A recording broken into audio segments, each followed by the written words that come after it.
Look at 17th century India. The Mughal and Adil Shahi empires possessed massive standing armies. We're talking tens of thousands of cavalry, heavy artillery, and immense concentrated wealth. Against them stood the Maratha forces, led by Shivaji Maharaj. They had a fraction of the men and limited resources, facing a choice between total annihilation or a change in strategy. Engaging a colossal imperial army on the open plains was strategic suicide. Survival meant forcing the enemy into a different arena. So the Marathas looked up, into the vertical, hostile drops of the Sahyadri Mountains. The geology here is highly specific. Rather than jagged peaks, the Sahyadris feature massive, flat-topped plateaus surrounded by sheer basalt cliffs. They function as ready-made, natural high ground. By capping and fortifying these plateaus, the Marathas turned the mountain range into an interconnected grid of military nodes. It was a sprawling, decentralized defense system that forced an army of the plains to fight for every inch on a vertical battlefield. To understand how this grid operated, you have to examine its command center for nearly a quarter of a century, Raigad. Sitting at a punishing elevation of 1,394 meters, the site was selected for absolute security. The architecture of a Maratha hill fort follows a strict logic. At the very center sits the Balai Kila, the towering, heavily guarded inner citadel. Radiating outward from this core are three fortified ridges called machis, Sanjilani, Suvela, and Padmavati, which act as sprawling protective arms. The perimeter of these arms relies on chilkati, or double-armored bastions.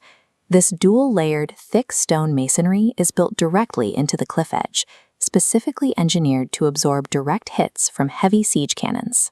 But before an enemy cannon could even get within range of those walls, an invading army had to cross a grueling geographical moat.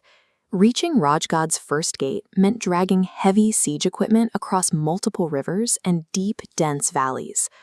While Raigad served as the brain, a perimeter of massive outer nodes acted as the shields. Forts like Sinhagad and Torna were built to intercept invasions, bogging down massive armies in drawn-out sieges to protect the inner capital. Because the main entrances were heavily fortified, capturing these outposts required unimaginable risk. In 1670, Maratha commander Tanaji Malusare bypassed Sinhgad's primary defenses entirely by scaling the fort's sheer, unguarded western cliff in the dead of night. These peaks also served as offensive launching pads. At Salher, the highest fort in the range, the Marathas used the altitude to stage and launch a massive open-field cavalry charge against a 20,000-strong Mughal army. From these elevated perches, the garrisons projected devastating firepower. Heavy iron cannons mounted along the bastions poured continuous fire directly down onto enemy columns trapped in the narrow valleys below. Maintaining a vast military network and feeding thousands of soldiers requires immense, continuous revenue. A purely defensive strategy quickly bankrupts a state. This is why nodes like Rajmachi were positioned where they were. The fort sits directly above the Ulhas River Valley, keeping a strict watch over the ancient Borgat mountain pass, one of the region's most vital trade arteries. By controlling this bottleneck, Maratha garrisons secured safe passage for merchant caravans, hauling goods from the seaports up to the Deccan Plateau, while systematically collecting transit tools to fund the war effort. This vintage map shows the strategic reach extending from high peaks to the Arabian Sea. The empire expanded its grid into the ocean, building coastal outposts to repel European naval forces, like the Portuguese, seeking control over regional trade. The stone gateway of Bassine Fort, or Versailles, represents the westernmost anchor of this grid. Captured from the Portuguese after a brutal campaign, it served as the maritime watchdog for the network. By locking down the trade routes, the mountain passes, and the seaports, the Sahyadri forts functioned as an interconnected machine.